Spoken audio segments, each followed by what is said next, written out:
I'm gonna get the zoomies. Open on that. Ooh. What isn't as crisp as I would like it? Hello. Welcome to ShrimpHoursPresents, the cozy and cuddly edition. It was 80 number degrees today, so I'm not cozy. What the hell are we? 16? No, it's the Cozy. Mac Kansas. It's the Mac Kansas edition. Oh wow. Cozy was on the show a while ago, but on this show, it's me. It's DriveThrough. We got Rusty. We got Slap. We got Cody. Ben's back for more. Hello. Hi Ben. Welcome back. I also arrived back home from New York City about 2 hours ago, and the heat's broken. So if I look and sound weird, that's why. Yeah, it's an interesting time. Today on the show, we have absolutely no plan, but I think we're supposed to start with 5 minutes of NASCAR, which is the segment where I get the other hosts to tell me what the hell happened because I was in New York. So everyone else, take it away. There's your Operates time. is boring. Yeah, We Yeah. might as well just go back to talking about Martinsville. What? Okay, what the hell happened? I thought Brandon Jones was supposed to dump Ty Gibbs, and somehow that bastard ends up with a championship. This is guys Brandon had Jones' fault, right? opportunities. I mean, no, Gregson said he was going to try something too, and then after the race, he's like, "Man, it sucks losing to a guy like that." And then it's like, "Well, you had your opportunities, dude." Did More than Brandon one Jones have time. opportunities? Was he ever like right behind Ty Gibbs? Not really. I think at one Until- point, like Until in the Noah first turned half, him, but The only people that were really close was Junior's team, and I don't think Junior. all guys Even had if- some opportunities. Yeah, but Junior wasn't gonna win that way, and I'm sure he told his drivers like, "Hey, you gotta win it. If you're gonna win it clean. If you lose it clean." It goes to show what kind of leader he is. That if he wants to, win it exactly. Yeah, you're not gonna do it. Yeah, in a if cheap he way. lays the law Yeah, down, right. then you better obey the captain. yeah, I thought it was very apparent that they were listening to Dale Jr. during that race because they had every opportunity to do what they needed to do, but they chose to race him competitively, which I respect to some point. But like Denny Hamlin, you got to cash those checks at some point and just give him a little kiss, a little bump, a little bit of hip check, and like we'll be seeing you, like type of action. Like come on, I come on. understand. You don't want to stoop down to that kind of level of Martinsville. Yes, you. Yeah, do. 100%. Well, yeah. If there was like a late restart with 5 to go, like you're going in the fence, like.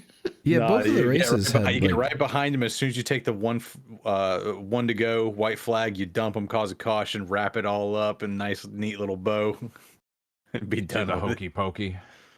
So I got to say, I was there in person. I don't know what it looked like on TV, but the trucks in Xfinity, especially the late restarts in trucks, but the whole Xfinity race, I felt like it was a banger.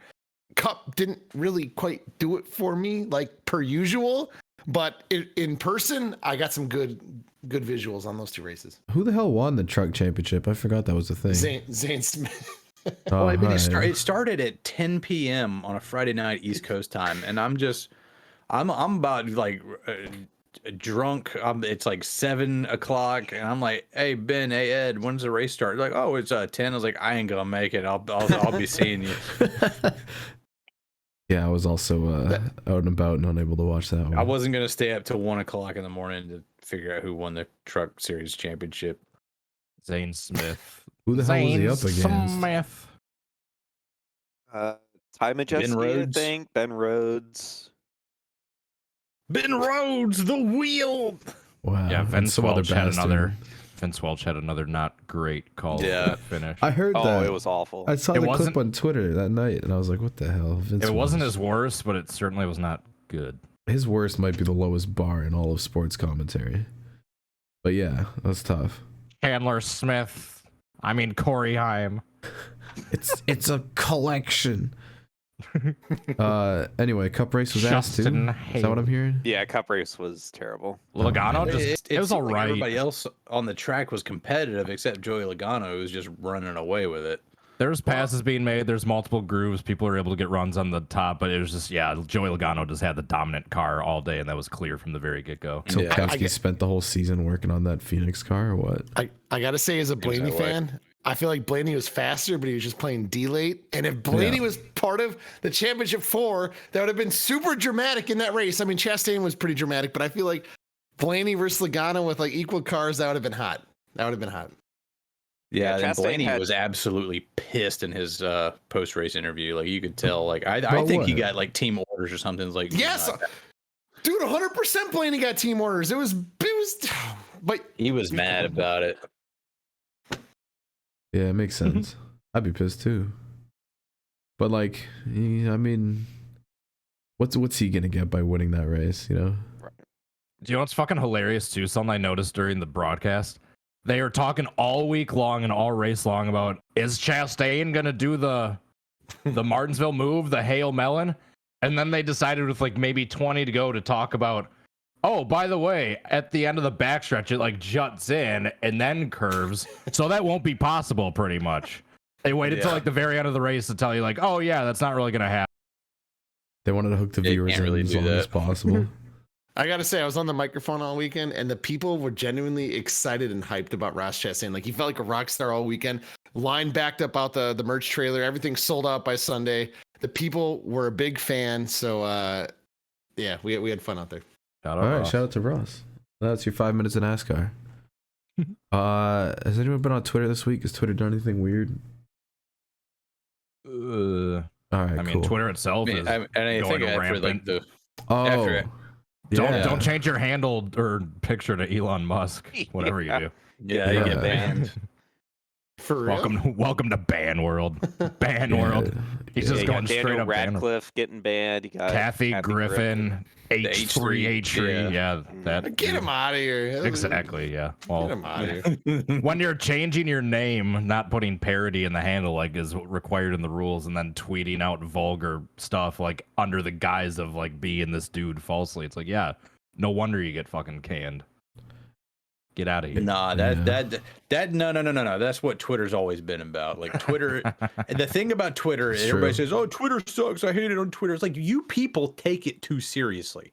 Right. It's not about being serious. You're not supposed to get news from Twitter. All news should be banned from Twitter. Just full stop. It is. Twitter is a shit posting platform.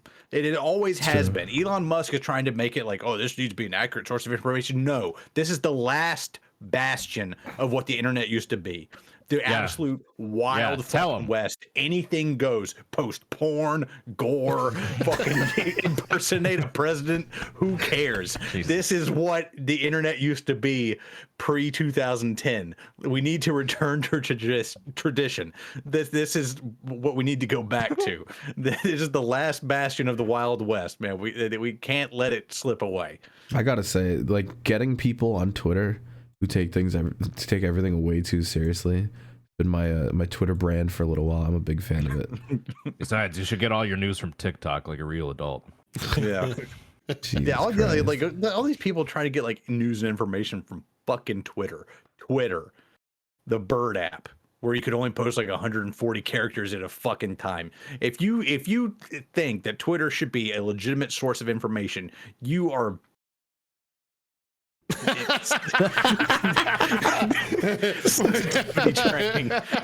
sensitivity training. Now I'm gonna leave it at that. You're a man child. Yeah, we know certain people in the past that have, like, after bad accidents, they tweeted out that as if they were like in the hospital room with the driver. It's like, yeah, just talk to him, he's fine. When that wasn't necessarily the case. And we take this seriously as like a honest form of journalism. It's like, get out of here. No, it's a more streamlined version of 4chan. That's what it always should have been just left as. All right, that's what's Twitter doing. Drip or Drown this week is not happening because all the paint schemes were decidedly mid. Everyone just ran normal stuff. It was primaries, pretty much. And with that, we have speed run to the best part of the podcast in just about under like 10 minutes max.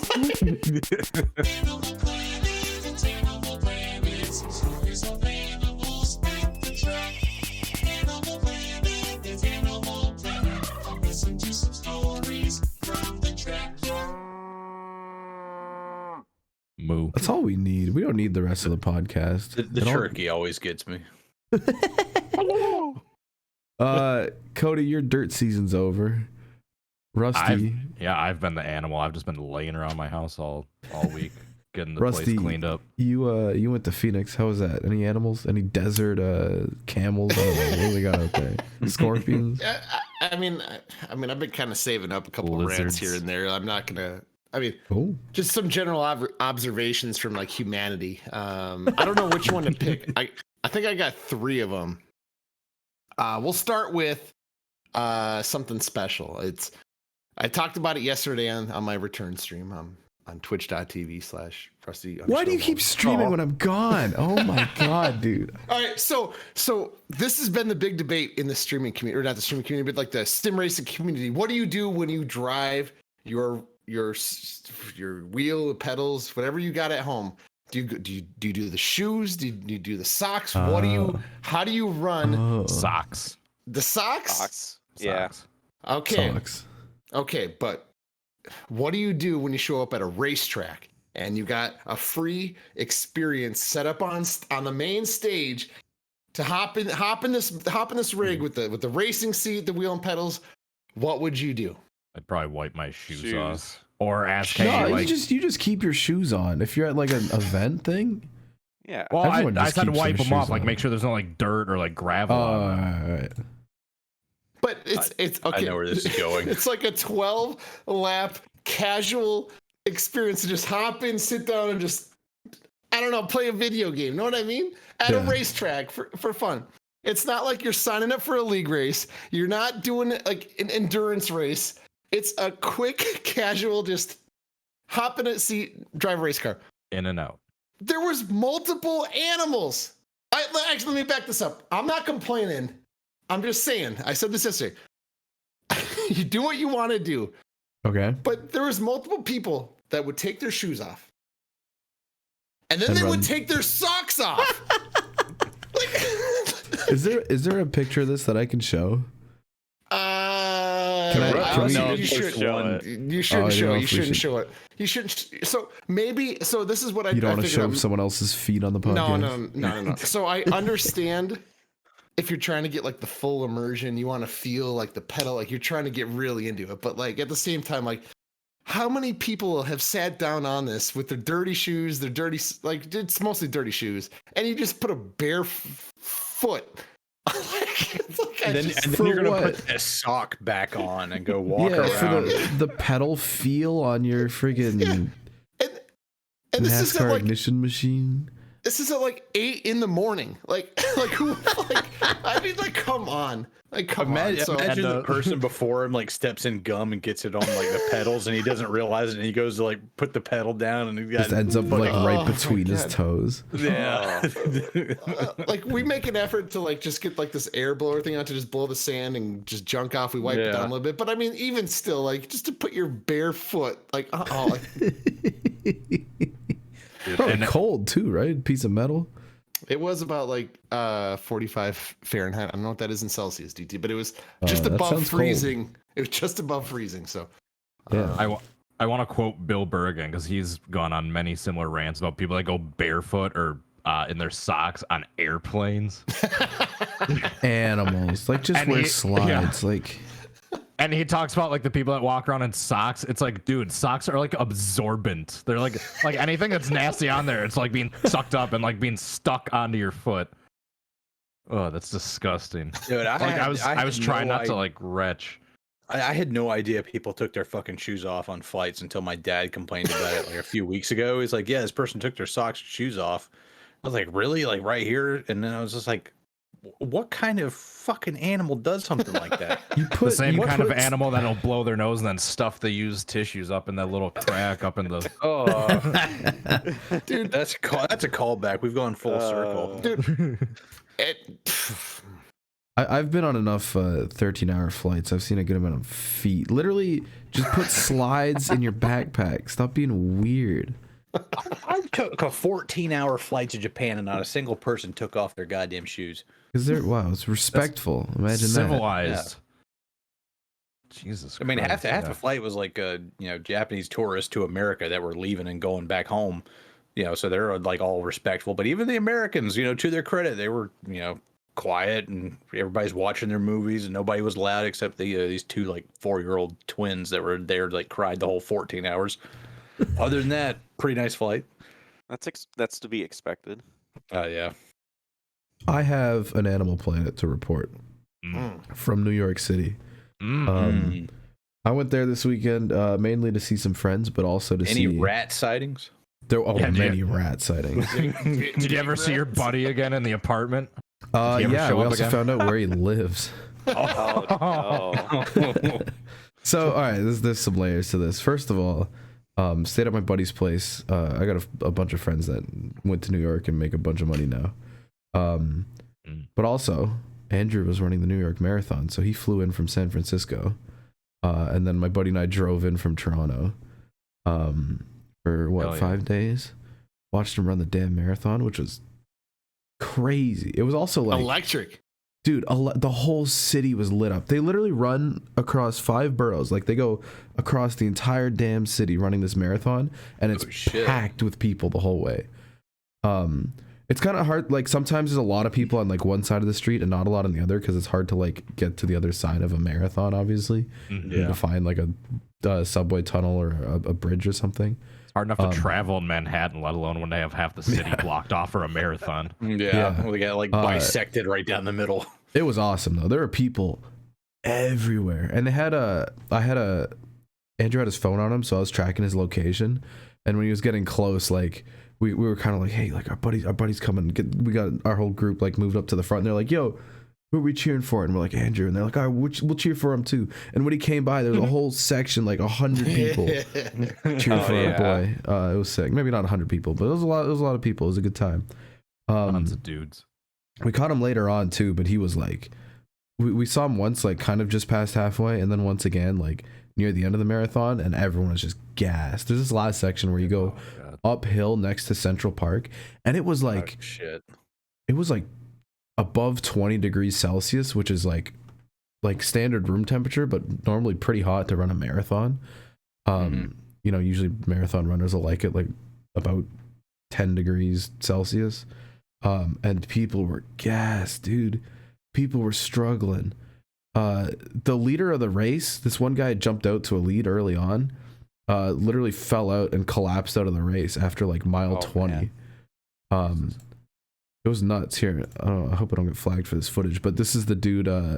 This guy, he went ham off the start, and this is after mile 20 in the heat and the humidity.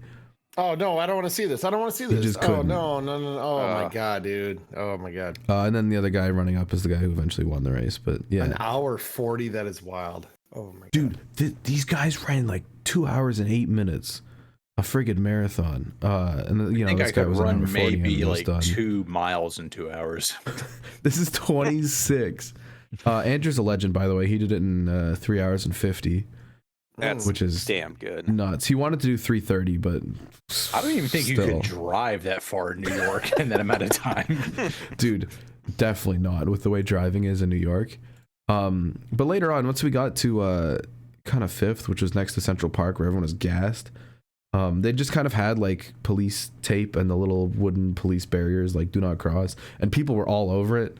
And people just ended up crossing and like moving into the road a little bit on both sides. And that was like fine. People are still generally like leaving room for the runners.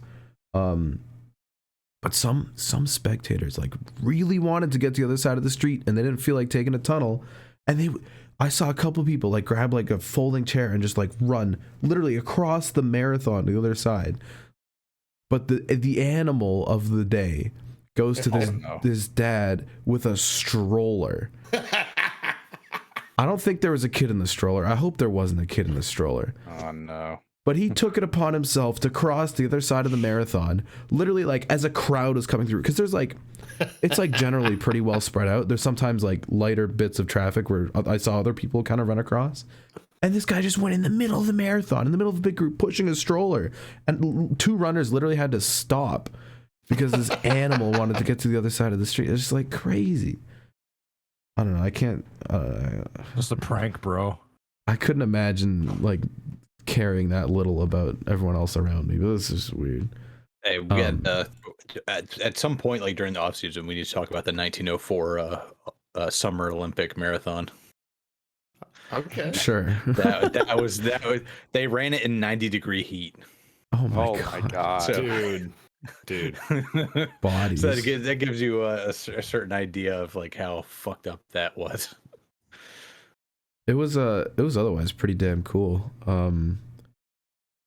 They had water stations where they give out little cups of water, obviously, for all the runners. Yeah, And yeah. I thought they'd fill it up with like big like Gatorade plastic things of water. They had water and Gatorade. But no, they had some sponsor with like some fancy ass alkaline water, and they had little Tetra packs this big that they would pour into the cups. And there was just mounds of these used Tetra Pak water, like boxed water things, instead of one big tank, because they're sponsored by this little company. And they just, I don't know, it felt super wasteful. Wait, so were they like Dixie cups that they mixed in like into it? So, like yeah, so they had little Dixie cups, and there was like water ones and like Gatorade ones. But they just used like probably like 500 milliliter sized water things, and just a billion of them, just pallets and pallets of these little water containers that they'd pour out, toss, and get another one, toss. Anyway, that's interesting. Otherwise, New York was pretty crazy. Like, it's hard to describe. You see New York in movies, you see New York on TV, but when you're like actually there, like living in Manhattan, it's nuts. There's just people everywhere. Dude. No one gives a fuck about anything. Anything. Not a single thing. No, dude. People just kind of walk whenever they want. The drivers kind of drive wherever and whenever they want. Dude, that was the first thing I noticed. I got out of LaGuardia in Queens, and my buddy who lives there, he like hails a taxi, and this taxi's like bobbing and weaving through traffic, like missing other cars by like this much. Yep. And I'm just like, I'm like white knuckling it into the back of this taxi. I'm just like, dude, this guy's driving crazy. He's like, dude, this is a normal taxi ride. Like, what are you talking about? Yeah, that was standard. It was like it was nuts, because it's all like, it's not all, but it's mostly one-way streets. So it's all these one-way streets where there's 5 lanes. The left lane is all parked cars. The right lane is all parked cars. The second lane is double parkers and like trucks unloading stuff everywhere. I could watch a documentary about the logistics of New York City. Just getting all this stuff into this city is crazy.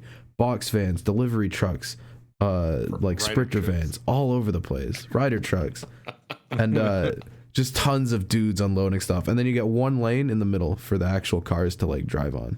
Everything else is just madness. The sidewalks open up. I've never seen this before, but I thought this was just a Manhattan thing, but it's all around New York. Each like little storefront, you know, you open the door, you go into the restaurant or whatever it is. But beside that, there's just a metal plate, which you open it up kind of like an old like Midwestern basement, where Like a cellar.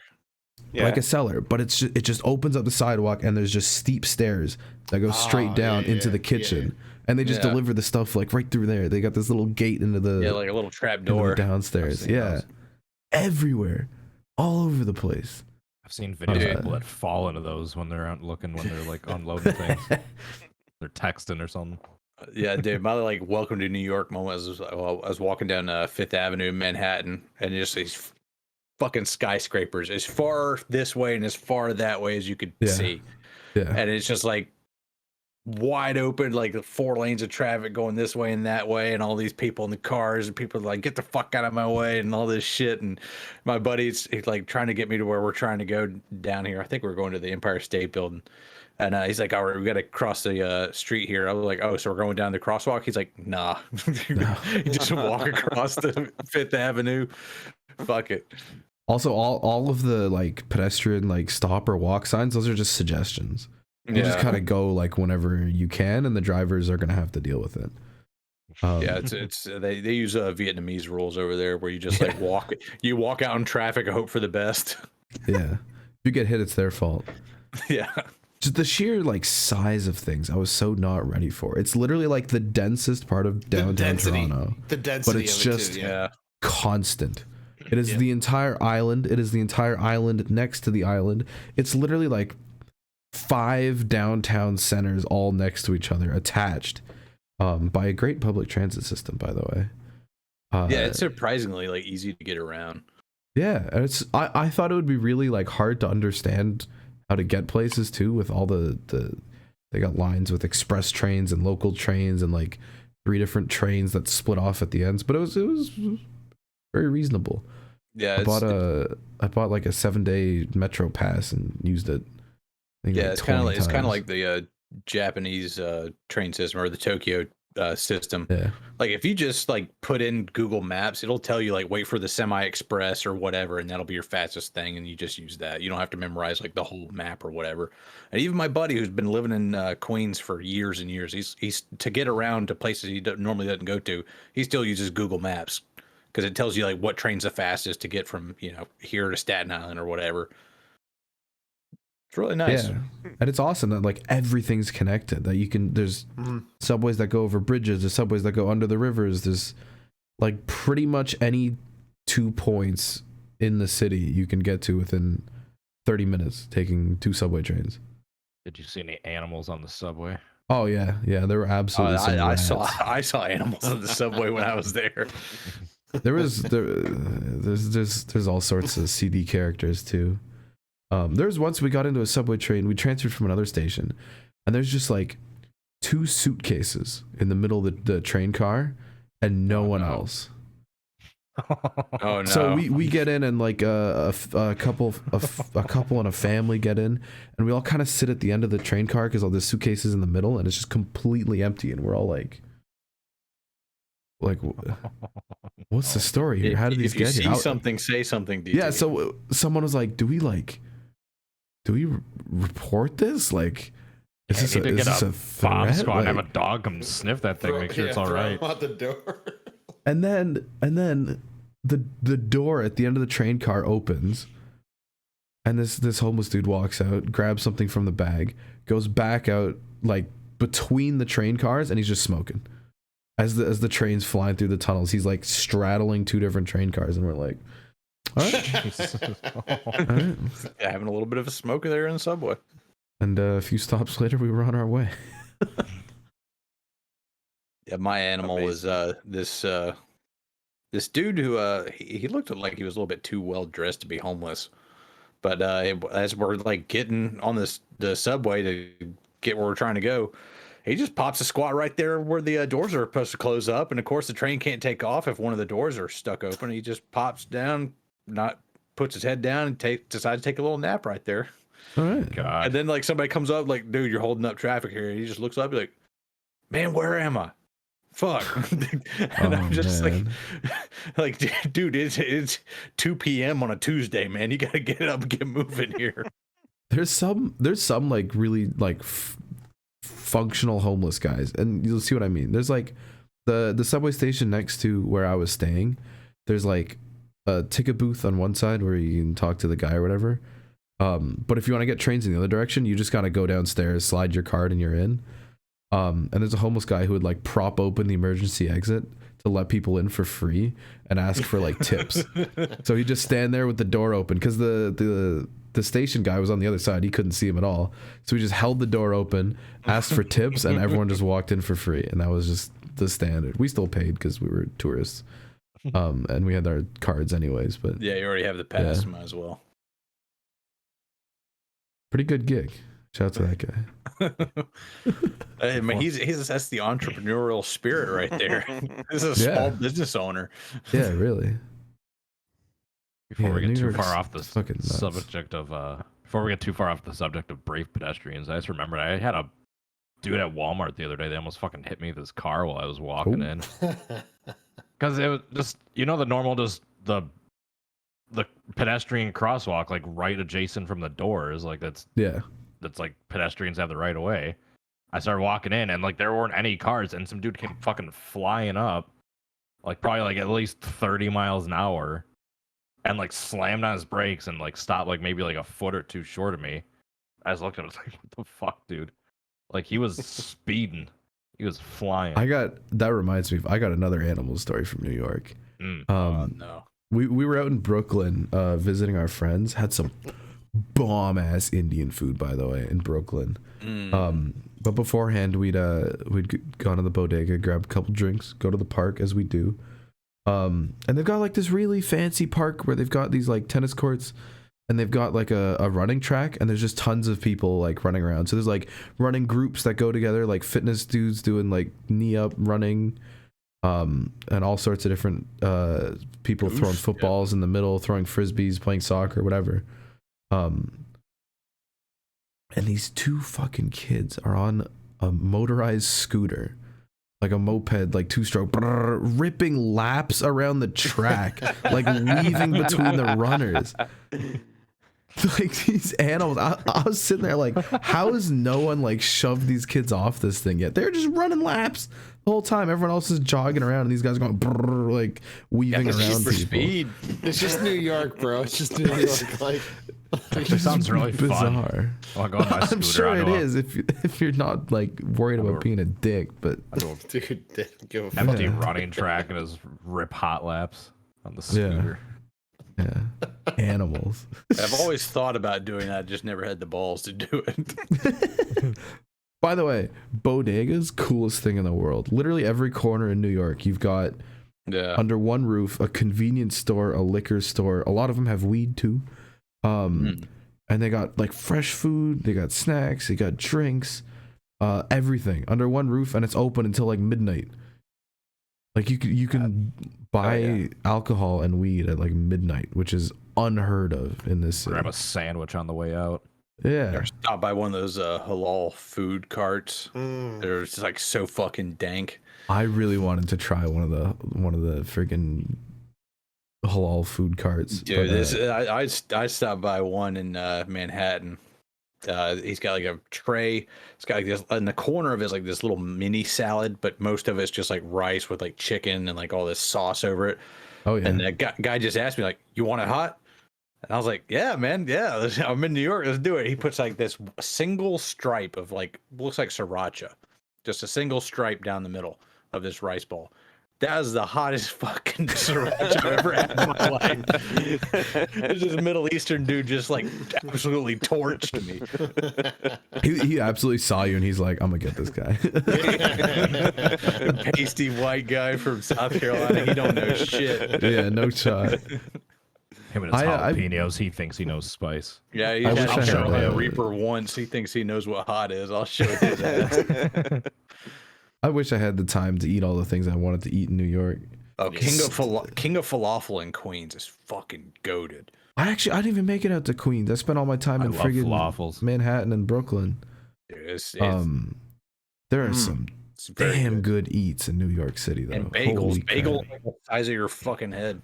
I literally had a lock spread bagel every single morning in New York. They're so good. Dude, I had It's like a poppy seed bagel the size of my head. It was so fucking good. By the time I got done eating all those poppy seeds, I felt like I was high on opium. Failed drug test. Dude, and I'm like, oh yeah, I'll get like a bagel and cream cheese. They give you a bagel this big, and the cream cheese is like this thick. That's what I was saying. That's Pile dude, it yes. on there. It's Yes. so good. Yes, It's like that Ricky Stenhouse car from Dripper Yes, Drown. I was It's like saying. Yeah. the cream cheese on. More The like ratio. The 3 ratio. times the amount on that car. Yes. All Hell over it. yes. Thank you. Oh, it's so good. There was this one bagel spot, like literally under where we stayed, and we went there every fucking morning. Oh, it was so good. But their toaster broke halfway through, which is unfortunate. Oh no! Damn. Damn it. One day it was like there was a lineup out the door in this place, like literally like zigzag through the store and out the door. Everyone wants their bagels. It's chaotic. People are arguing with the store owners, and they're like, "Toaster's broken," and then everyone yells down the line, "Hey, toaster's broken! Toaster's broken! The toaster's damn broken!" But it was fine because I just got my spread on the side and then went upstairs and toasted it myself. But yeah, I had a good New York moment. Fucking nuts. Love that place. Sounds like So- fun. Yeah, so you go back, you highly recommend? I highly recommend going there for like a week. Yeah. I would not want to live, at least in Yes, Manhattan. I would yes, not want to yeah. live there. Like it Nah, it It's takes fun a to special visit. kind of It's- human it's a to different thing live in that there. every day. Like Yeah. it does not sleep. They pick up the garbage. They just noise There's constantly, like bags 4 a.m. It's Yeah, you're talking about the logistics of getting everything done. Like they literally work around the clock because that's the only way to get shit to where it needs to be, to move shit where it doesn't need to be, and all this. They constantly do shit all the time. The construction is crazy. They're building a big ass new like Chase Morgan whatever building. And it's so tight in all the streets that there's skyscrapers literally everywhere. The cranes to like move stuff have to be almost vertical, because if they move them down, they'll hit other buildings and they have to just like spin in place. And getting stuff in and out is absolute chaos. But it's so cool to watch. But I would absolutely not want to live there. In Brooklyn, maybe that seems kind of fun. There's some space to exist. It is fucking expensive. Plus, if you're lonely, you get the rat roommates to keep you company. Yeah. Yeah, you never told the story of how that ended. Yeah, we found a mouse. Last night, the buddy who owned the apartment actually left to Europe the day before. So he saw the marathon, but he was on a trip. But he let us stay an extra day. So shout out to my boy. And it was me, Andrew, and the buddy that drove down with me. And we were chilling, and this fucking mouse jumps up on the pantry shelf, and we're like, oh no. Chase him off. He goes in the kitchen. We completely lose him, and then we're just concerned the whole time. We text our friend, but he's asleep because he's in a panic. He's in fucking Amsterdam. So we text our other friends who live in Brooklyn, and we're like, listen, there's a mouse here. What the fuck do we do? And he's like, you got any traps? No. Move the food out of the shelf, because he just had a bunch of like open like snacks and crackers and cookies and whatever on the shelf. So we stick it all in whatever fits in the microwave and whatever doesn't in the oven. And our friend wakes up and he's like, guys, I'm so sorry. I guess there's a mouse here. He called his building guy, get an exterminator, whatever. And it turns out, I don't want to show a photo of it, but basically next to the washing machine, Andrew spilled some laundry detergent, and then he went to go clean it up, and there's just little rat poops all along next to the laundry machine. And yeah, Buddy's been there for a little while, and I guess it took us to notice him. Yeah, I was dealing with that last fucking winter. And that, listen, my basement. That rent ain't cheap, so he's getting evicted tomorrow. The rat. The mouse, not our friend. Okay, I was about to say, you kicking him out over like one rat on the property? Damn. No, he's in Europe. We'll let him enjoy his trip. You were so loose with your food, you allowed a mouse in the building. You're out of here. We'll be seeing you. Immediate eviction. This is why you get a cat. Cats kill those motherfuckers. Yeah. Quick. Yeah. Yeah. Cats I was in New York living City. in a trailer with like 3 other roommates, and like one day we have like 3 cats between us, and like all 3 of them are honed in on the refrigerator, and like none of them are looking at us. So I'm like, trip, bit, what's happening over here? And none of them would look at me. And I was like, you know what? You guys just take care of business. I'm gonna go to work. I came back after my shift. There's a mouse turned inside out in the kitchen. Jesus. Good job, boys. I was like, all right, good job. Yeah, let me get some paper towels and take this out back, throw it in the woods. It was a cute ass apartment too. All the apartments feel very like Paris-y because they're all really old buildings. Yeah. You take this janky ass little staircase up to get there. There's no elevators or nothing. You have to be really rich to have an elevator and a parking spot. And it just takes up a lot of room to have an elevator too. Yeah, exactly. Space that New York doesn't have space to afford. Yeah, my buddy in Queens, he had a 7-floor walk up that had 1 elevator, and it broke down constantly. Says he got stuck in it twice, so he just doesn't use it anymore. And it is a shitty elevator. Like it has like, you know, the like X's that like winch close like this, the old scissor. like the pull door kind. Yeah, so it still has that. You can see where there was a spot where the elevator operator back in the day, who gets paid to operate it for you, used to stand. Yeah. That was like his little booth over there. They got rid of that, and so like now you just like hit the button that you want, and that thing was old and rickety as fuck. We rode it once, and then I was just like, dude, I'm never getting on that fucking thing again. Elevator operators reminds me, weird fucking thing. We had to move our car once in New York. Actually, let me get to that. We had free parking in New York City, which I didn't think would be a thing, because usually in a big city you got to pay to park anywhere. But in New York, how do you get that? In New York, either there's three options. First is you go to one of those parking garages where you pay a guy like $60 a night, give him the keys, and he friggin' stacks it among like 8 other cars. And you come back the next morning, you're like, hey, where's my car? And he's like, all right, give me half an hour, and then he's got a friggin' jigsaw out of it. Option 2 is you simply don't park in the city because it's impossible and you can't find a spot. But option 3, if you find a spot in New York City, there's like certain streets where you can just park all the time. You just have to move it 1 morning a week. 1 or 2 mornings a week. You have to move the car because they clean the streets. Yeah. But other than that, it's free. Which is weird. Like the baseline is there's free parking. Like either you get a free parking spot or you're fucked. And you gotta pay a ton of money. Did you see like the people with like the bumper covers? Oh, that all the time. On their, yeah, so yeah, like it's like Chicago. I've seen it in Chicago a lot too. So fucking tight. Yeah. Like they had to put bumper covers and like these bumper rails on their, bumpers so they don't fuck up their paint or it's like the plastic or whatever. So they can wiggle out and get going. You clip into your trunk and it just puts like a rubber mat on your bumper. I've seen some clever ones. I've seen some where like the license plate holder will have like a thick cushiony edge on it. Yeah. And you also always fold your mirrors in because otherwise the bikers will do it for you. Yeah. So we parked the car for free. Where was I getting with this story? I'm completely lost. Oh yeah, we had to move the car. So we went out to get gas. And we went to New Jersey because there was a Costco there. You get the cheaper gas if you have a Costco membership.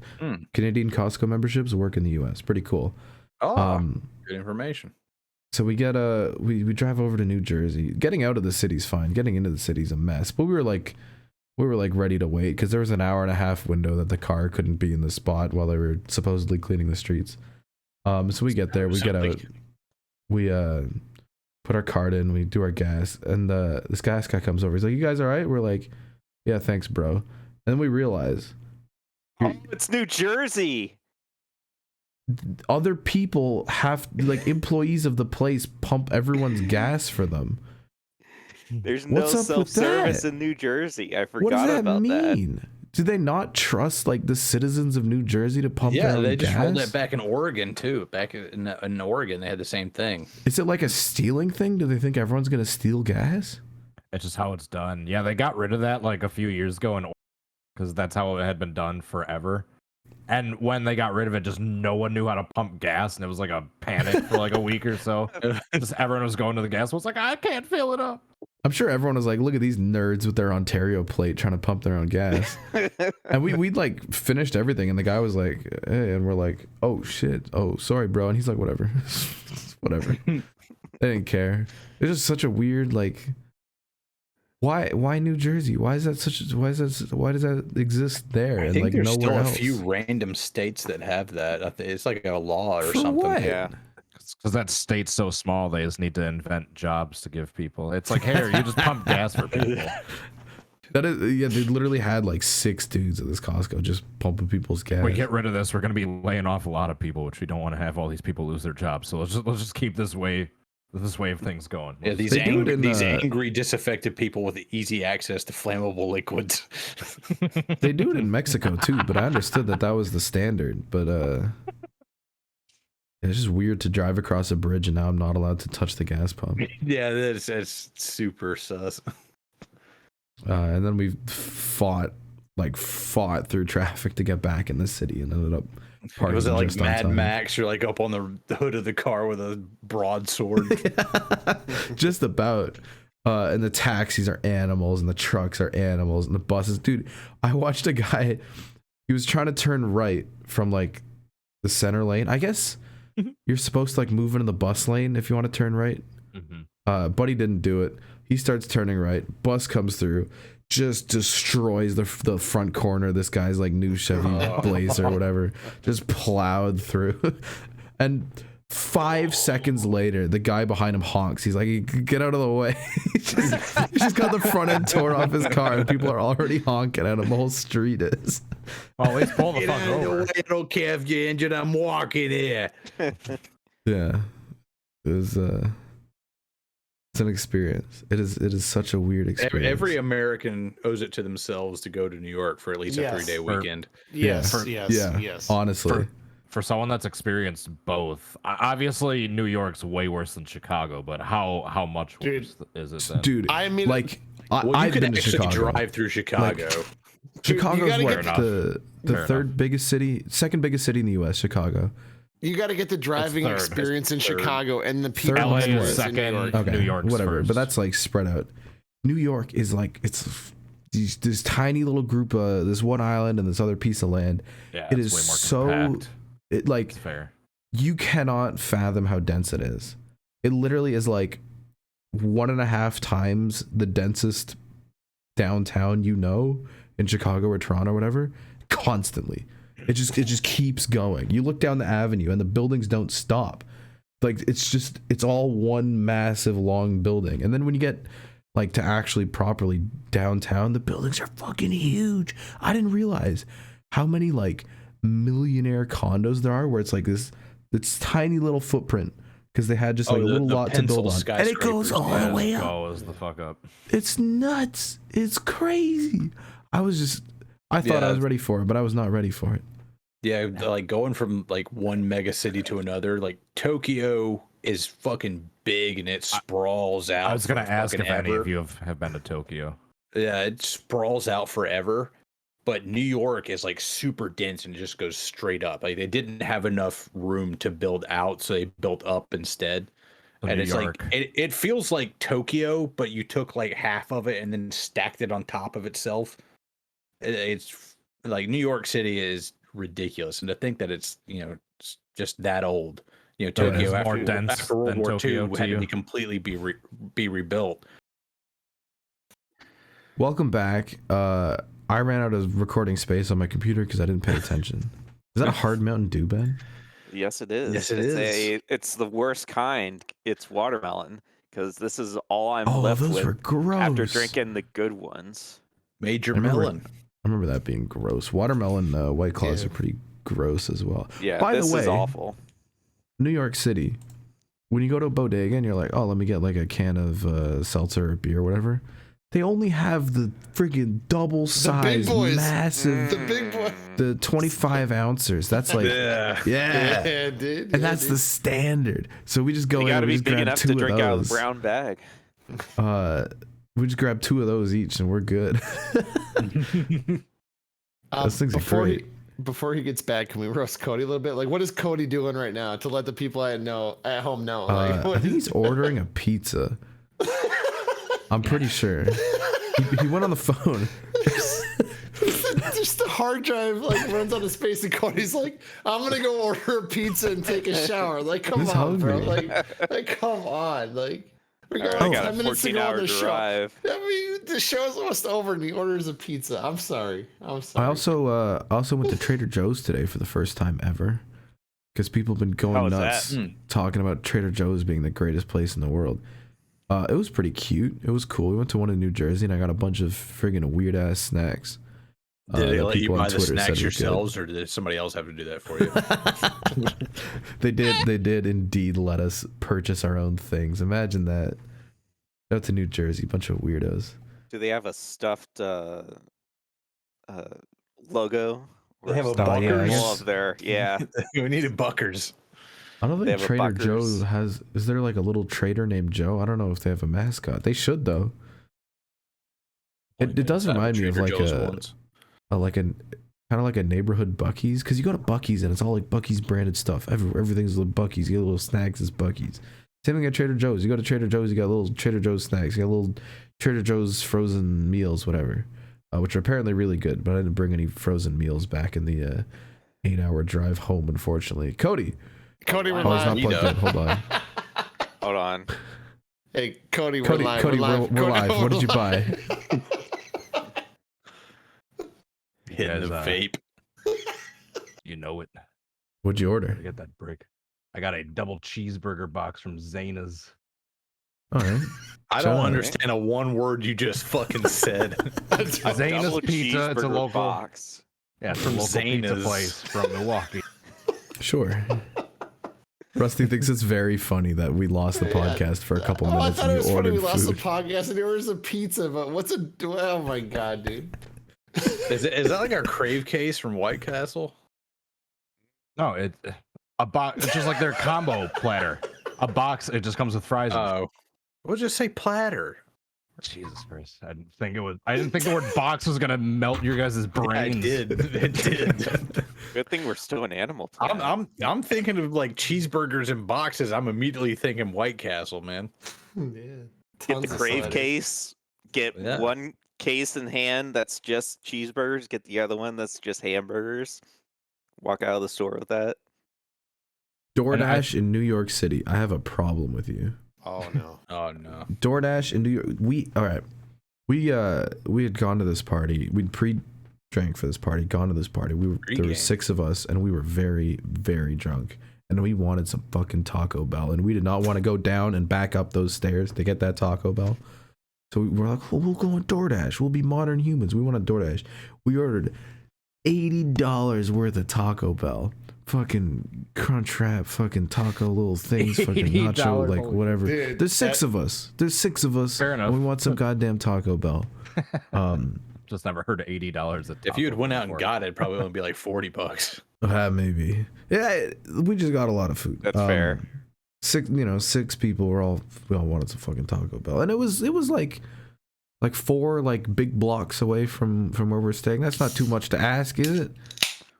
Apparently it is, because the dude showed up and he handed Andrew a little bag of food, and he's like, all right, sick.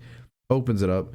There's friggin' 2 nacho meals, a thing of fries, and 3 Mountain Dews. They fucked it. Where did the other food go? How does that happen? $80 worth of Taco Bell. I expect you to bring half the store with you. It was 2 a.m. and we all wanted our goddamn Taco Bell. We didn't get it. Did the delivery driver friggin' thief the thing? Did the restaurant just forget to make our order? Who knows? Either way, Buddy went on the DoorDash app and he was like, hey guys, you fucked it. And they're like, hey, which items specifically did we miss? Phil's basically everything except for 2, and they're like, all right, we can give you $60 back. And our other friend's like, nah, fuck that. Go fucking fight him. Went in the app and was like, hey, you ruined my whole night. I can't believe you disappointed me so much. And they're like, all right, sorry, we'll give you another $40. Karen the shit out of it. So we made a profit on Taco Bell. I guess the only price of it was us going to bed disappointed we didn't get more food. So we all had like a quarter of a nacho plate. And we're sad. That's why you get your fucking food yourself. Apparently. Yeah, so DoorDash, I've never get it used together. DoorDash or anything like that because I just don't trust it. I'm not spending an extra $15 to $20 because I'm a lazy asshole. I will. Listen, yeah, Dude, I was about to say, some of us, that's not the case.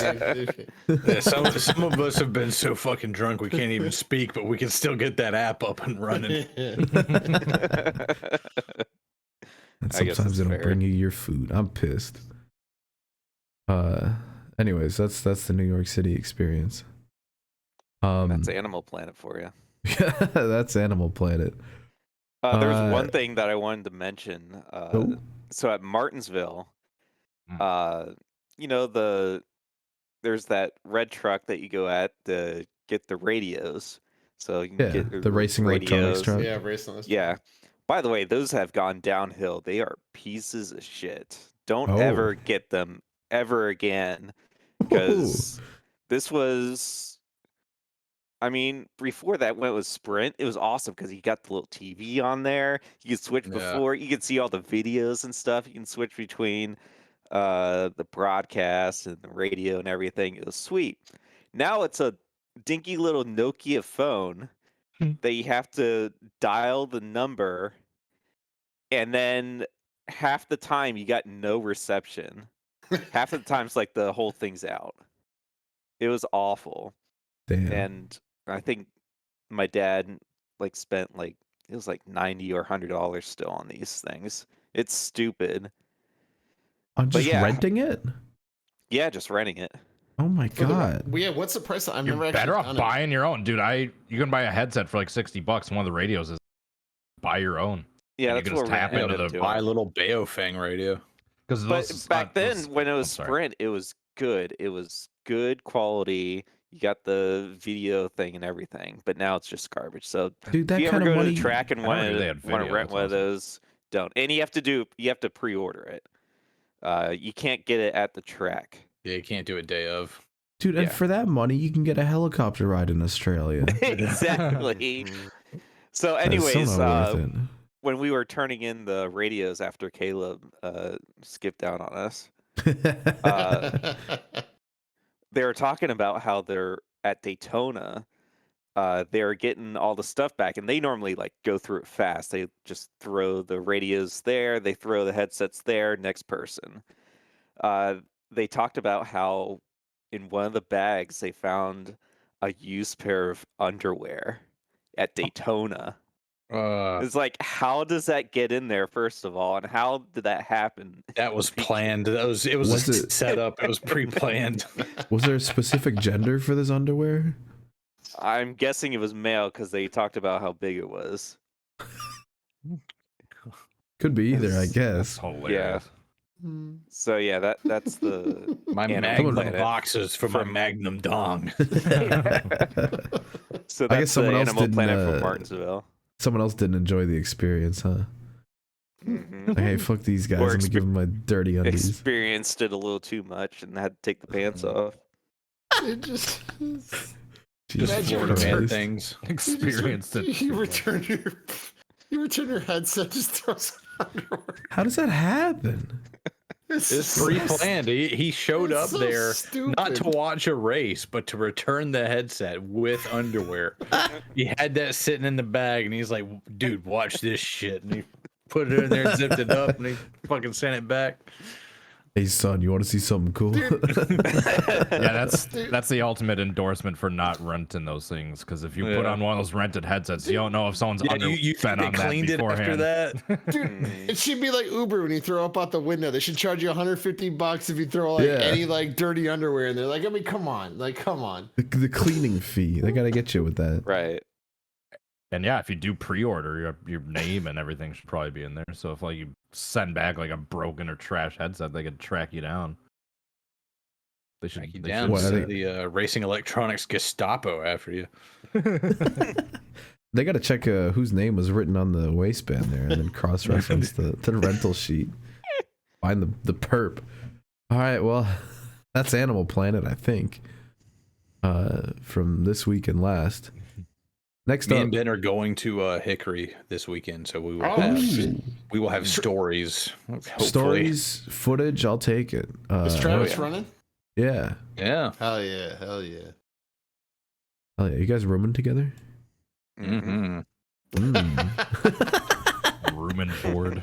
Protect your tits. The honking will commence. All right. Next up is the media check-in. What the heck were you all up to this week? Playing any games? Watching any movies? What's up? Rusty, did you finish Hot D? I have not finished Hot D, Jaws 3. I started Andor. If you don't finish Hot D by the time we do the next podcast, you're getting my Hot D. It's all right. This is the last one of these ever, so he doesn't have to worry Yeah. about it. Yeah, that's fair. I may have a confession down the road about games I have not finished. So it's a habitual pattern. So Habitual line stepper. You need to get that Speaking of Jaws games- VHS off your third one, sir. You're a Speaking of disgrace to that games- franchise. Can we talk about the core, Ben? What Yes! happened? Ben, It's talk dead. to us. I was on my It's way been, home. I was at Costco, and Ben was like, "Oh yeah, by the way, we took over the core." And It's a hostile takeover. It is literally a hostile takeover. you could have asked. We could have worked together. No, Ben. I mean, this is the we're energy still- we need. Look, we're still working together. Like, I still need you. I still need your oh, help. Oh, Yeah, Ben just took the first step in getting this next season going. But I am now president. Oh shit. that's fine. You can take my made up role of managing director if you want. I didn't know that was a role.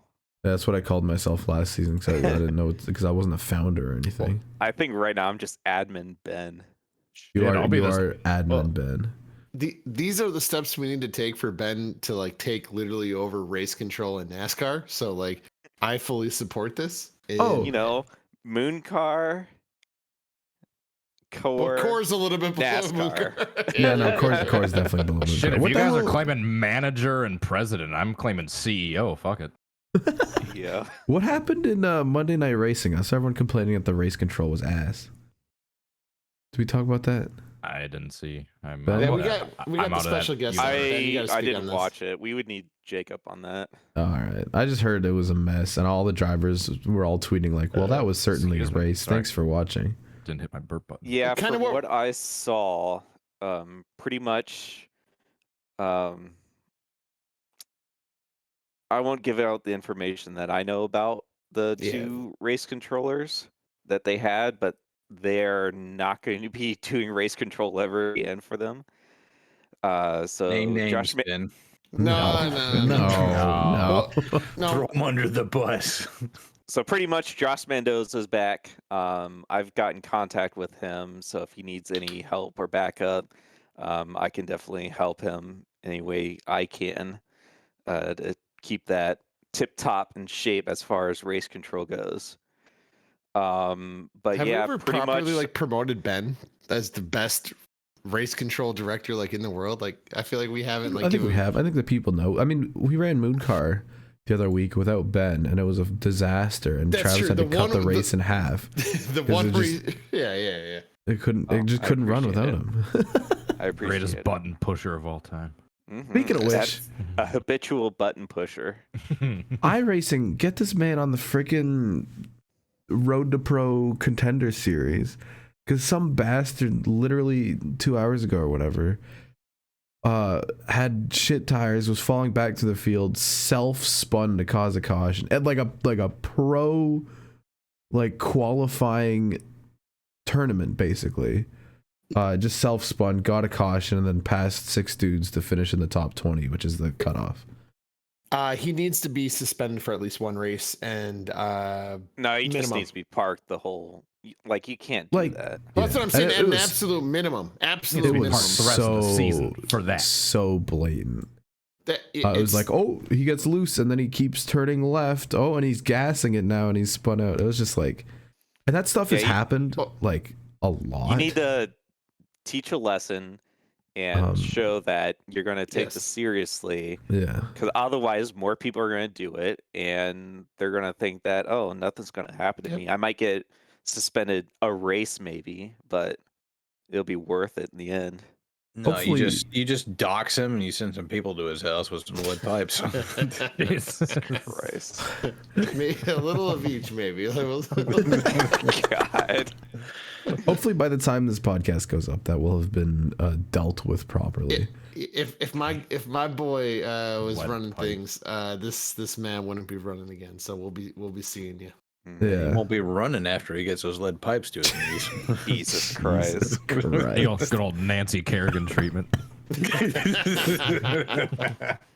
God. That's a We're reference. going to have to do some more editing on this podcast. No, I don't know what that Nah, means, so I'm man. leaving it in. I think the only thing I'm doing is just joining the 2 clips where the hard drive got full. All right. But yeah, pretty much M&R in good hands now. Core is back from the dead.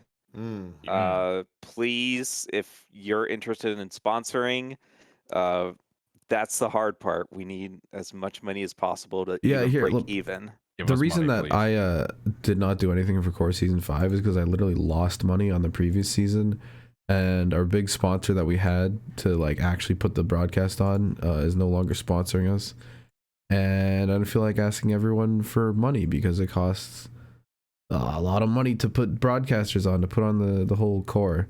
But Yeah, Ben it's has gonna be worked out It's some sort of $1,200 system. just for Core. Yeah, ain't cheap. Yeah. I'll Ben has worked certainly- out some sort of sponsorship system that I haven't looked at yet because I literally just got home. Yeah, we Uh, got different tiers and levels if you want to get involved. Yeah. So Yeah, if you like the so Core and you want to see no it actually NFTs. happen, give us NFTs. money. You want to sponsor a race or have your name on the ticker? It's only like $37. I'm probably gonna do that. I appreciate it. But yeah, Mm. best way to get in contact with us is, of course, the Core email address, which I don't know. DT, you should know it. We have a Core email address. Yes. Great promo, guys. This is why you can't get no money, man. God. This is why you're having trouble raising funds here. Should we just go to fan mail? If we have a core email address, I was never given It access is. to that. No. You can put that up in Core- post. It is the coreleague@gmail.com. Message us Wow, there, that's a or you good can just one. DM me in Twitter or Discord. The Ben Crazy. We'll get you all the details. Leave a Yeah, no YouTube one- comment. No one gave me access to that email. I guess Caleb hasn't. I've Yeah, it never might had be a it. Of Caleb. course he does that, rat. Yeah. Animal Planet. All right.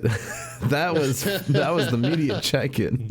It's time. Send in your fucking You're mail. fucking man. Watch your fucking hand slap. In your fucking mail. Send To in, the guys. guys. Watch your Holy fucking shit, I- hand slap.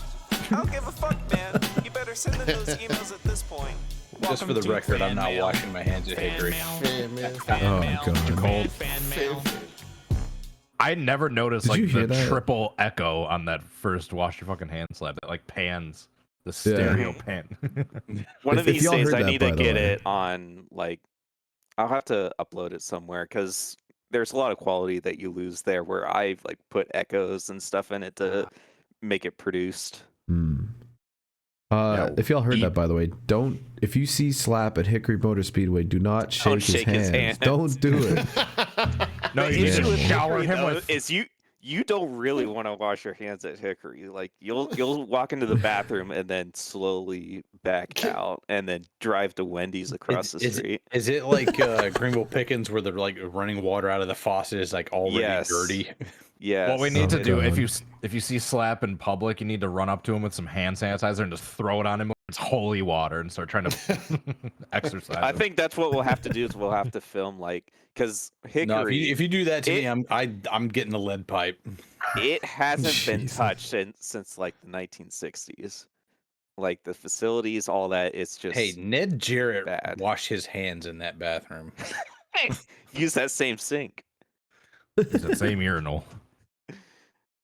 If you want to send us emails, we will read them on the show unless they're stupid or bad. ShrimpHoursPresents@gmail.com. Send them in, guys, and we will take Send him a in. look. guys. Send them in, guys. We got some emails this week. We got I think five emails. All right. Thanks everyone who writes in every week. It makes me happy. All right. Send them in, guys.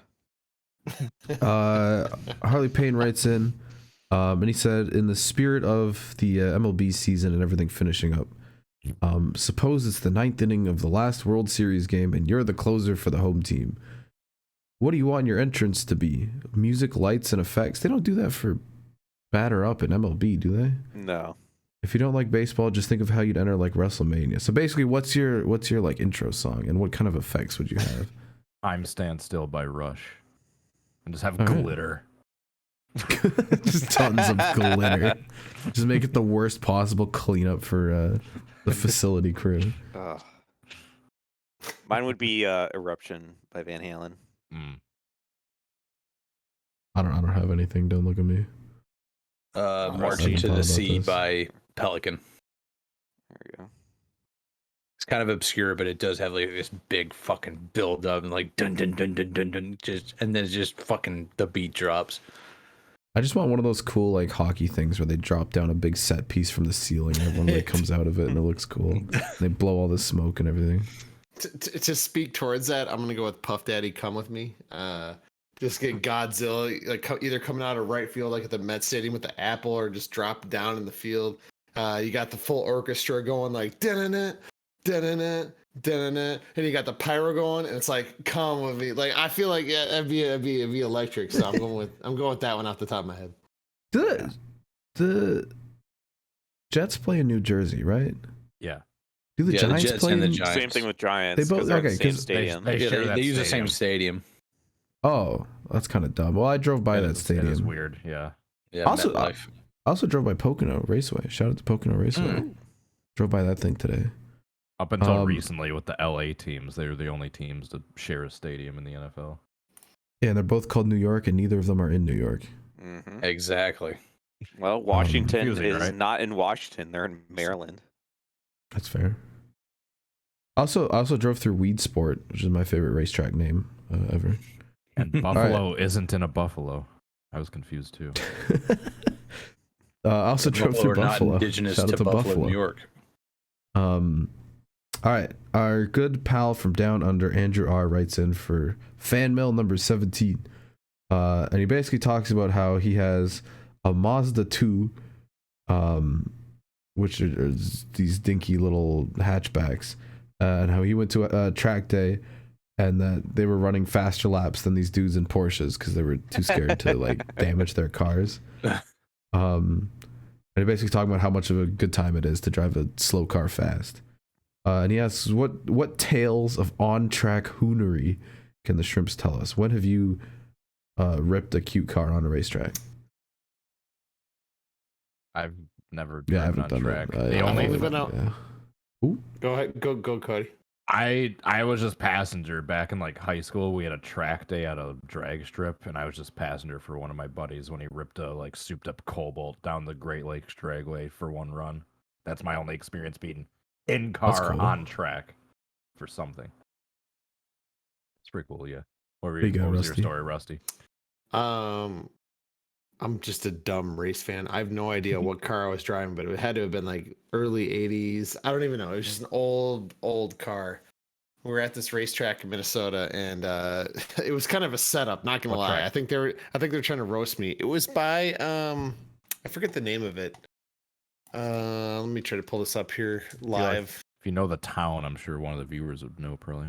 Yeah, pulling Sure. stuff up live on the podcast isn't fun, is it? Well, they shut it down. I know, so I kind of messed it up.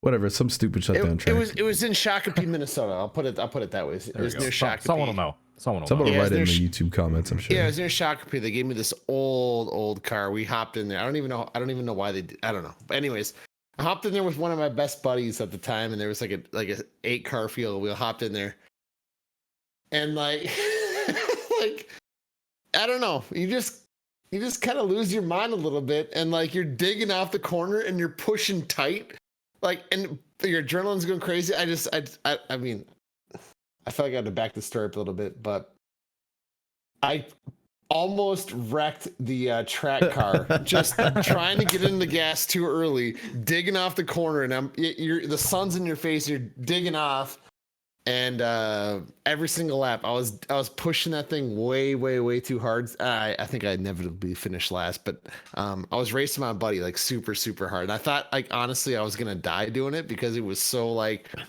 out of control. I don't want to compare it to an 87, but like for like, I think it was like 24-year-old me who's never done sim racing or really anything. I'm just a dumb guy in a race car, like an old race car, just digging. And I think I'll have to revisit this story to tell it properly. But anyways, as soon as we got out, our adrenaline was going crazy. Like I just ran over to my buddy, and we were just like, dude, like, oh my god. And then we go up in the stands. Everybody that was a part of the actual race team that put us in these cars were like, "You guys are such animals. Like you you guys are the biggest like idiots I've ever seen drive a car in their life. Like I don't know. So time of my life, but at the same time super humbling and like but I don't know. When you climb in that thing on an actual real racetrack, you kind of like your brain like detaches from reality and you're digging. That was solid. That was great. One of these days when I've got enough money to spare, I'm gonna do a track day or one of those racing experience things at the Milwaukee Mile. They have like months or so, like the Rusty Shrimp. Wallace thing. Shrimp lemons. It's gonna happen eventually. Hell yeah. All right, I next. did the NASCAR racing experience in Oh, Charlotte. Oh, how was that? Hell yeah. Yeah, it's Hold on. 2013. Me and That's my when grandpa we- did it, and he used to race at Greenville Pickens. Oh, yeah. So me and him did it. We go through like this is the first time. Oh, here it is, the pizza. It's here. The The pizza. pizza. Oh my god. Because Cody's food's here. So we're doing the NASCAR driving experience. I think it was the Richard Petty driving experience, technically. But Yeah. they put you in this car. It's the first time I've ever driven a stick, and I gotta get it up through the gears. They say they give you like 3 chances, and if you stall it out, then you just gotta ride shotgun. Damn. But I get it the first time. It almost stalls out, but I get it up through the gears. Do one lap around. Now it's like they really choke it down, so it only goes like 160 miles an hour. Yeah. I say only 160, but as I'm going into turn one, it's like up at full song now, and you can't see a whole lot out of the front of these cars. I mean, the windshield's like this freaking tall. Yeah. And as I go into the corner, all I see is this wall of asphalt. You can't see Yeah, that. You can't see that much in front of you. And I lifted. I was scared. I was just like, nope. And I lifted and I just like cruised down through there. The steering wheel is trying to wrench itself out of your hands. Yeah, dude. You got 4 G's pushing you into the seat. And then like next time around, I'm like, all right, gather it back up, go into turn 3 and 4 flat out, and then I go into turn 1 again flat out. And I fucking kept my foot in it, and I did 165 like straight through there, never let up. And I was just like, hell yeah, this is it, man. You got all those G forces hitting you. And then I do my third lap around, and here comes some guy on my outside, just blows past me. And In the racing in order to make a pass, you have a spotter who's telling you like where everybody is on the track and everything, and slow down. Somebody, something happening up here, or you can pass this guy, go to the outside, and they coordinate with the other spotter to make sure that guy stays low and all that. This guy just blows past me, just up on the high line and all that, and all of a sudden he slows down. And he's got his spotter like screaming at him. I was like, who is this jackass in the 77 car up here? And I have my cool down lap, and I come back around, and here comes the 77 car out behind me. He's been parked. I look over, it's my fucking grandpa. Oh my god. So yeah, he was just ripping the top side, and I guess he got a little bit more juice out of that thing than anybody else could find. Yeah, so That's awesome. We both did that and had a lot of fun, and yeah, but after that, I think I only did 5 laps, and it felt like I had a gorilla just sitting on my fucking chest, all the G forces and everything. Yeah, dude. Yeah. And I was in a choked down car.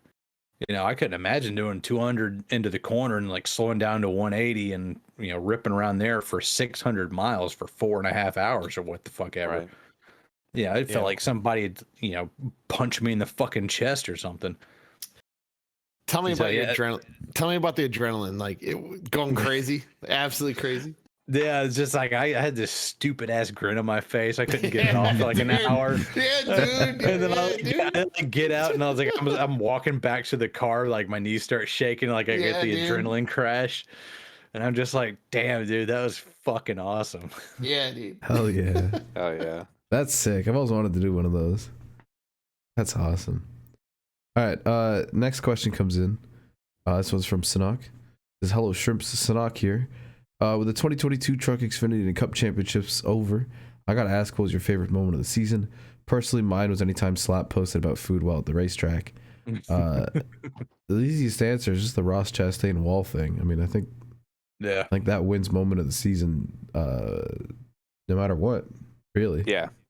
In person, it was unbelievable. Like you saw Christopher Bell cross the line, but I was focused on like where Ross Chastain was, and then all of a sudden I just see this red blur just go all the way around and bump into Brad Keselowski, and it's like, holy shit, that was Ross Chastain.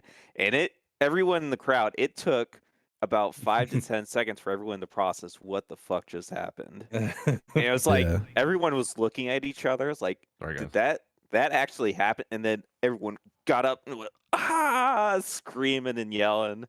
It was amazing. And then once he got out of his car, everyone cheered. And then after Christopher Bell's interview, they went to Ross Chastain, and everyone just was cheering.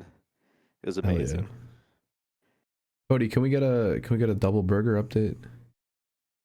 It's chilling there. I haven't opened it yet, but yeah.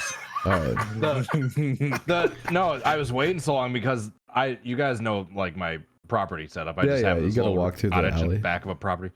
Dude, you'd be shocked to see the amount of difficulty like every delivery driver has. It's like, hey, it's just like the little house in the back of the property. It's the alley to the side. It's like where? Where? We're gonna make you start that burger on stream, but we got another question coming in. Well, From- hey, Don't can need I, on camera. Oh, well, all right. can we no, if you repeat the got more. question one more time in case anybody wants to speak on it? What, the best moment in the 2022 NASCAR season? I think we spoke on that well enough. Is there anything Well, you think? What? I got Camping- two. I got camping two. with the shrimps. Camping is always fantastic, but Oh yeah. I've been honestly wanting to make a video out of this or like a tweet, but like I Okay. don't really want the engagement. I just want to say this. The electricity for the cup race at Gateway was on a level I have not felt in a long time. It felt special. It honestly felt like a championship race. There's something you cannot describe it unless you're there and you feel it and you see it in person. So I gotta give another shout out to Gateway. But I wonder if the new market had anything that a lot of people in the St. Louis area that long and well, race that they get their chance and they're just so hyped. well, the thing that was so bizarre was the truck race felt just like a complete letdown or ghost town. Like it just felt like nobody cared. But the cup race was like, I'm telling you, electric. It felt special. So, but my personal favorite moment was Pocono Xfinity Series. We'll let you guys do the research on that. So I don't remember anything about it. Did Gregson win? too small.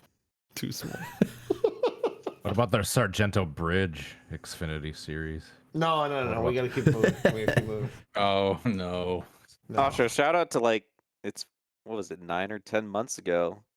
Us going to Daytona. That was a fun time. Yeah. Full shrimp experience. It was Dude. the full shrimp experience. Dude, We disc got to golf see was our DT. first Great flips. We had good disc golf in time.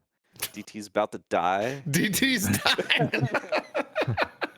My at Oh, Snyder going into the fence. Dude, yeah, Trouble. it's a tie. It's a tie between Daytona and Road America. I love Yeah, that both Xfinity Series equally. race was nutty. Yeah. The issue with Daytona is it's just so Far expensive. and far Yeah. away, so Yeah. inconveniently located. Yeah. Yeah. As you can tell, I'm not feeling too well. Coming home mildly sick to a house with broken heat is fucking horrible. All right. You're gonna have the best sleep though. You're gonna wrap yourself in like 10 blankets and Yeah, pass I'm just gonna duck into this thing and I'll be all right. All right. Next email comes in from Doggo. Doggo says, another riveting topic: relentless TV commercials. That one ad that beats you to death with their product to the point where you just maybe give it a quick Google search. My experience was a commercial promoting Celino and Barnes, a personal injury law firm, with a corny but memorable jingle to the point where it became a meme. They disbanded in 2020, and then out of nowhere, Barnes decided to die in a plane crash. Imagine my fucking shock. Shout out. Now Just- Celino has his own thing, and the Barnes firm was created out of Steve Barnes' vision. Discuss. Decided to die in a plane crash. That's the way it's written. I don't know if the wording of that could have been any better. Barnes Doggo. decided to die Come in a on, plane Doggo. crash that same year. Shout out Just to like Doggo. John Denver, he just decided. But yeah, Buddy, the question is, what was the question? Yeah, I what don't was know, the some memorable commercial that gets stuck in your head. Memorable commercials that like you saw so many times that you had to like look up what it actually was. I wouldn't say look up, but there's like 800-588-2300 Empire. Oh, And then in What is that? I Ohio, thought that was a there's local thing. Yeah, but yeah, apparently that's nationwide. in Ohio there's I guess Ed would call them ambulance chasers, but the ambulance chaser lawyers, there's this guy that has this look where even on the billboard, like he'll point at the camera and do the little thing with his eyebrows so he can do the little thing. It's like, I'll make them pay. Let me see if I can find this. So anyone in Ohio, Anyone in Wisconsin knows our ambulance chaser dude, David Gruber. One call, that's all. That's his. He's like the Saul Goodman of fucking Wisconsin. I've seen this in Georgia and South Carolina, but if you're in a car crash, don't scream, call Akeem. And dial That's all pretty good. 9s for Akeem Law Firm. I've mentioned It's this one. Tim Misney, DT. Oh, I see him. I've mentioned Misney this. makes them pay. Yep, that's him. There you go. Apparently, there's a bunch of these. The eyebrow. And he has the, I, he has looks like the a movie ring as villain. well. Look at It looks like Agent 47. Does he have a barcode on the back of his head? Yeah. Yeah, it looks like a cross between Agent 47 and Boss Rutan A from garage. the UFC. And what's bad is like there's a ad place in front of my office. So every once in a while it'll be just a month of him staring making at me, that pointing eyebrow. at me. In every ad. yeah, he loves doing That's this his freaking thing. eyebrow thing. He'll make them pay. All right. I know I've talked about this one before in the past, but This is a good one. That's a good one. It's one that's just eyebrows. It's like everybody in Ohio knows immediately what that he's means. got a beret in that one. Isn't that Heisenberg in the Yeah. first show? Yeah. Top left. Or top left. He's got a beret like Jamie from fucking Mythbusters. So yeah, that's Tim Misney for you. Shout All out. right. Shout out. Do you guys remember the head-on one? I think Yeah, I head mentioned on it before. applied directly to the Mhm. Yeah. forehead. That just repeats that like 3 times in a row. Head on, applied directly to the forehead. And that's it. Just the commercial then ends. Just like you do sometimes, Grandpa. Oh, yeah. God. Listen I don't here, even you have little those shit. commercials in my country, but just stealing NASCAR races, hearing that fucking Yeah, you don't have pharmaceutical commercials in yeah, Canada, because we're not do you? weird. We don't have a weird system where people Hey, pay. you need to have billions of dollars You need for to have their health. a pay-to-play medical system, so all the money from the working class gets funneled up to the top 1%, Pay-to-play. as our founding fathers intended. Capitalism. My favorite thing is when Americans are like, "That's not what this dead guy would have liked." They didn't know the situation Yeah, at this all. Anyway, 200 years This ago. 18th century agrarian nobleman would have disapproved Word. this guy who owned human beings as property. in my opinion, this guy wouldn't have agreed. Imagine taking the opinion of dudes that wore powdered wigs that thought it looked good. Yeah, they were lined with lead and drove them insane. All right. Last question, last email comes in from T-Bone. T-Bone writes in, "Hello, Shrimps. We've all seen our fair share of very unique acts of celebration in motorsports. In all of your personal opinions, what celebration have you seen would you say is the goofiest, and what celebration would you say is the most badass? Note, the celebration can be both outside the car or with the car itself. So, dancing or burnouts are all approved answers." I mean, I don't know which is goofiest and I don't know which is goofiest Gregson and Yaks, badass. does that count as goofy? The Gregson barf. Yeah, that's what I The mean. Gregson yak. Obviously Chastain's watermelon, that one, obvious one. That's pretty goofy. Yeah. And I remember seeing a clip. I have no idea when or where, or I know where it was from, just not when, like event. There's a track up in northern Wisconsin, 141 Speedway, that has like a big pond in the middle near Victory Lane. I remember after seeing a video clip after some dude won and he just went from Victory Lane, just jumped into the pond.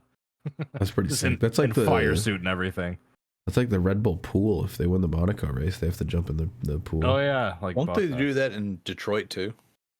They jump into the fountain in IndyCar. Do they? At Long Beach. There's a It's Long fountain. Beach, I think, yeah, yeah. it's California. I thought there was a fountain in Detroit too, and they like jumped in the fountain on. I'm not jumping into any fountain in Detroit. that Lake Michigan water. If anyone watches IndyCar, please send us an email at ShrimpHoursPresents@gmail.com. Let us know. Put it up at the top. Yeah, and just in case, if you watch Yeah. IndyCar, send us an email. Right up there. Yeah. Maybe you do, but you probably don't. Climbing the fence is pretty sick. Did Tony start that, or is that just like an indie? As Elio Castroneves started that, and then Tony. Really? Tony, when he won the Brickyard in 2005, Appropriated copied it. it. Yeah. Mm. Well, yeah. Yeah. Sorry, Rusty. Not even gonna try to defend it. Elliot Climbing the started fence at that Rust. they climbing the fence Daytona 2005 is a special moment for me. Like, October 2006, Tony was out of the chase but won it at Atlanta, and he climbed the fence on old tires. On old tires. By the way, fuck Jimmy taking freshies. Tony still beat his bitch ass on old tires. I think he took 2.